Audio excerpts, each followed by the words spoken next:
लोकेश ने दिया है मेरा। मैं पिछले 24-25 वर्षों से शिक्षा के क्षेत्र से जुड़ी हुई हूँ। बोकारो में मेरा जन्म हुआ और ऑनर्स तक की शिक्षा मैंने वहीं से रांची यूनिवर्सिटी से ली। उसके पश्चात मैंने बीएड किया, फिर मैंने एमए इन सोशियोलॉजी किया, फिर एमएड किया, फिर एमबीए किया। शायद जो कम एज के लोग हैं, लोकेश जैसे लोग, वो शायद सोचें इतनी देर तक, इतनी उम्र तक जाकर शिक्षा क्यों लेंगे। मेरा ये मानना है कि शिक्षा ही एक ऐसी चीज़ है जो आपके व्यवहार में, आपके व्यक्तित्व में एक आमूलचूल परिवर्तन ला सकती है। ऐसा नहीं है कि अब आप 30 के हो गए, अब आप 35 के हो गए, 40 के हो गए या 50 के हो गए तो अब आपको पढ़ाई बंद कर देनी चाहिए और ज्ञान बांटना शुरू करना चाहिए। ये नहीं होना चाहिए। लर्निंग एक ऐसी मेथड है, ऐसा प्रोसेस है जो आप अपनी आखिरी सांस तक ले सकते हैं। वो लर्निंग जरूरी नहीं है कि आप डिग्री वाइज ही लेंगे। आप कहीं भी जाते हैं और अगर आप एक खुली मानसिकता को लेके वहाँ जा रहे हैं तो आप यकीन मानिए कि आप कुछ न कुछ वहाँ से सीख कर जरूर आएंगे। अभी यहाँ मैं स्पीकर रोड में रहती हूँ और मेरा एक अपना स्कूल चलते हैं, कोचिंग सेंटर्स वगैरह चलते हैं और विगत 15 वर्षों के यहाँ के भी विद्यालयों में एज ए प्रिंसिपल मैं काम कर चुकी हूँ। 2 बेटियाँ हैं मेरी जो दोनों सेटल्ड हैं। एक इंडिगो के साथ काम करती है, एयर होस्टेस है, और एक जो है वो बाइजूस में मैनेजर है। मेरे पति जो हैं वो एनसीईआरटी से एसोसिएटेड हैं और उनकी स्टोरीज वगैरह जो है बुक्स वगैरह में आते हैं। अब आते हैं आज के मुद्दे पर। आई होप 2 मिनट से कम लिए होंगे मैंने परिचय में। बात करेंगे क्योंकि हम बिहार की बात कर रहे हैं तो हम सिर्फ पर्सनल चीज़ों को लेकर आगे नहीं आ सकते हैं। बिहार का पिछड़ापन और बिहार के उस पिछड़ेपन से दूर करने के कारण हम सब जानते हैं कि भारत एक साथ आज़ाद हुआ है, तो जरूर कोई ना कोई रीज़न तो रहा होगा कि आज भी हम 74-75 साल के बाद बिहार के पिछड़ेपन पे चर्चा करने के लिए जमा हुए। कोई तो कारण होगा कि चेन्नई कहीं चला गया, तमिलनाडु कहीं चला गया, चंडीगढ़ कहीं चला गया, हम लोग जिस राज्यों से अलग हुए, बंगाल कहीं है, झारखंड कहीं है, उड़ीसा कहीं है, बिहार आज भी वही है। और जब हम चर्चा करते हैं तो कहते हैं पीछे चला गया। तो आखिर कुछ तो वजहें होंगी। कुछ बेसिक चीजें होती हैं, जैसे शिक्षा है, स्वास्थ्य है, संचार है, ये सब चीजें बेसिक चीजें हैं जिनके ऊपर हम काम किए बिना आगे नहीं बढ़ सकते हैं। लेकिन बिहार के पिछड़ेपन में मुझे लगता है राजनीतिक तौर पर देखें तो परिवारवाद जो है वो सबसे बड़ा एक कारण है बिहार को पीछे ले जाने का। अगर एक बार लालू यादव सत्ता में आ गए हैं तो जब तक उनकी जनरेशन में कोई ना कोई मेंबर होगा तो लालू यादव चाहेंगे कि बस आरजेडी ही शासन में रहे। हम सब, जब मेरी शादी हुई थी 94 में और मैं मुजफ्फरपुर आई थी तो मुझे याद है जितनी उनकी फैमिली के लोग थे किस तरह से दुकानों में घुसते थे, सुनते थे कि गाड़ियां उठा के ले गए, सामान उठा के ले गए। वो सब चीज़ें नहीं होनी चाहिए थी और लोग कहते थे कि 6 बज गया अब घर से बाहर मत निकलिए। तो हम लोग ऐसा नहीं कह सकते कि बिहार में कुछ चेंज नहीं आया। आज बिहार में चेंज आया है, शायद तभी आधी आबादी को रिप्रेजेंट करने वाले 30 में से हम 2-3 बैठे हैं। तो ये चेंज की शुरुआत है। इस चेंज को आपको आगे लेके जाना होगा। और कोई यहाँ बात कर रहे थे तो उन्होंने कहा कि ये संख्याएं बढ़ानी है और अपनी सोच जैसे वाले लोगों को लेके आपको आगे आना है। तो हम सबको यही कोशिश करनी होगी कि जिनकी सोच, जिनकी मानसिकता हमसे मिलती जुलती है, जिनके साथ हमारी ट्यूनिंग हो सकती है, जिनको हम अपनी बात समझा सकते हैं या जिनकी बात हम समझ सकते हैं, उनके उस दायरे को बढ़ाना होगा।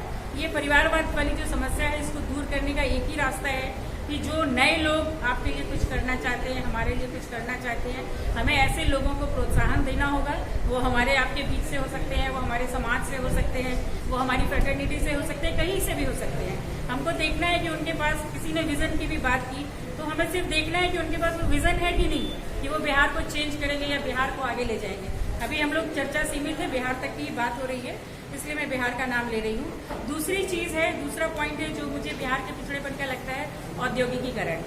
बिहार में जरूरी नहीं है कि जब हम औद्योगिकीकरण की बात करें तो हम 100 करोड़ 200 करोड़ की बड़ी बड़ी इंडस्ट्रीज की ही बात करें। हम कुटीर उद्योगों पे ध्यान क्यों नहीं देते हैं? हम जो गाँव की महिलाओं के अंदर जो स्किल्स है, वो डलिया बनाना हो, सूप बनाना हो, अचार बनाना हो, पापड़ बनाना हो, बड़ी बनाना हो, दरी बनाना हो, डोरमेट बनाना हो, छाता बनाना, बहुत सी चीजें हैं जो वो महिलाएं जानती हैं लेकिन उनको कोई प्रमोट करने वाला नहीं है। वहाँ आपको बिल्कुल पूंजी की जरूरत नहीं है किसी नेता को। वो एक वार्ड पार्षद भी अपने जो उसके वार्ड का एरिया है उसमें वो ऐसे छोटे छोटे कई कुटीर उद्योग शुरू करवा सकता है कि जहाँ जो मेड्स होती हैं, जो हाउस कीपिंग वाली हमारी काम करने वाली फैमिली की लड़कियां हैं, वो स्कूल जाती हैं तो सिर्फ उतना ही जाती हैं जब उनको राशन मिलने वाला होता है जिस दिन साइकिल बंटने वाली होती है, जिस दिन बैंक में उनका पैसा आने वाला होता है। मैं क्योंकि खुद IWC की प्रेसिडेंट रही हूँ और पिछले 2 साल मुझे सरकारी स्कूलों में जाने का बहुत ज़्यादा मौका मिला है और हमने काफ़ी प्रोजेक्ट्स जो हैं उन बच्चियों के साथ किए हैं। तो उसके अंदर की स्थिति भी हम देख के आए हैं कि सरकारी स्कूलों की स्थिति अंदर वो शिक्षकों की हो या छात्रों की हो या उसके जो पेरेंट्स होते हैं, पेरेंट्स भी वैसे ही होते हैं। आपने शायद कहा कि कई पूसा के साइड जो स्कूल वाली बात आपने कही, तो वो जो पेरेंट्स होते हैं ना सरकारी स्कूलों वाले, उनके अंदर वही विजन की कमी है। उनको खुद नहीं पता है, वो खुश है अच्छा आज 500 रुपया अकाउंट में आ जाएगा ना, चलो बेटी को लेके जाना है, वो 500 रुपया ले जाना है।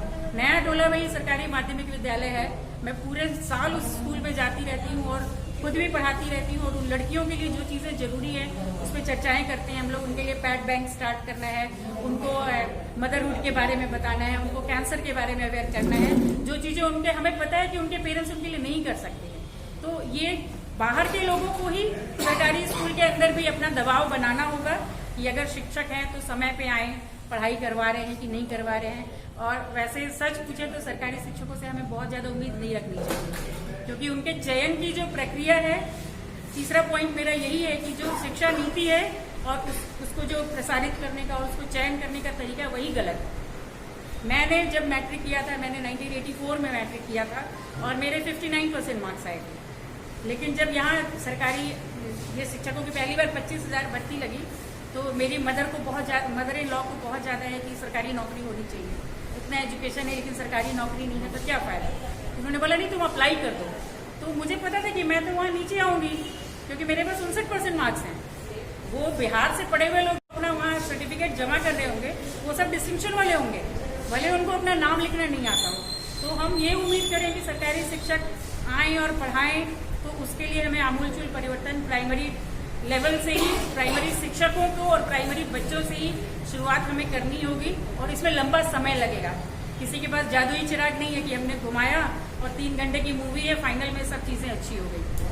पेशेंस चाहिए और काम चाहिए कि हमें वो काम करना है। चौथी चीज है, मेरा पॉइंट है आधी आबादी की भागीदारी। ये बहुत जरूरी है और इसकी शुरुआत किसी ने शुरू में कहा था कि समाज बदलना है तो शुरुआत अपने घर से कीजिए।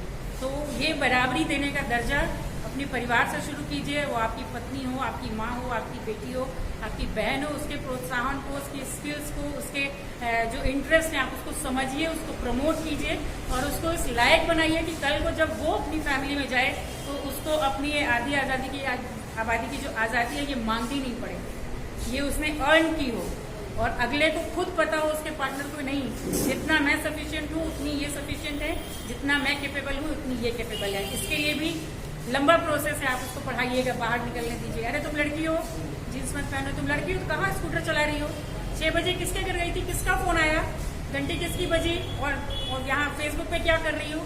नजर रखिए, एज ए पेरेंट्स हमारा काम है बच्चों पे नजर रखना, लेकिन एक फ्रेंडली उनके साथ एटमोस्फेयर बना के रखिए ताकि अगर उसको कोई चीज है तो वो आपसे बात करे, आपके पास कोई चीज है तो आप उससे बात। किसी ने कहा कि हम अपने जनप्रतिनिधियों से क्या बात करेंगे, हम अपने बच्चों के साथ बैठते ही नहीं है तो उनसे डिस्कस कब करेंगे। तो एक क्वालिटी टाइम जो स्पेंड करना होता है, आप आधे घंटे का समय बनाइए, रात के खाने का समय बनाइए, दोपहर के खाने का समय, ये समय हम परिवार के साथ बैठेंगे और हम सुनेंगे।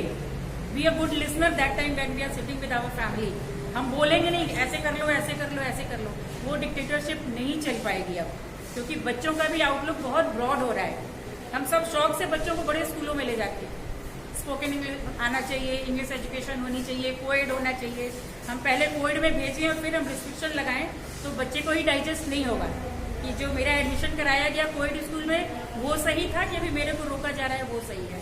तो महिलाओं को आगे लाना ही लाना होगा।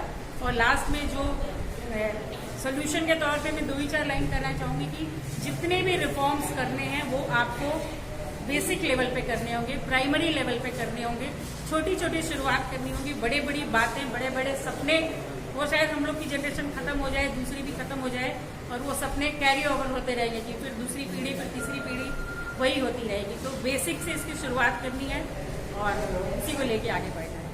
Thank you.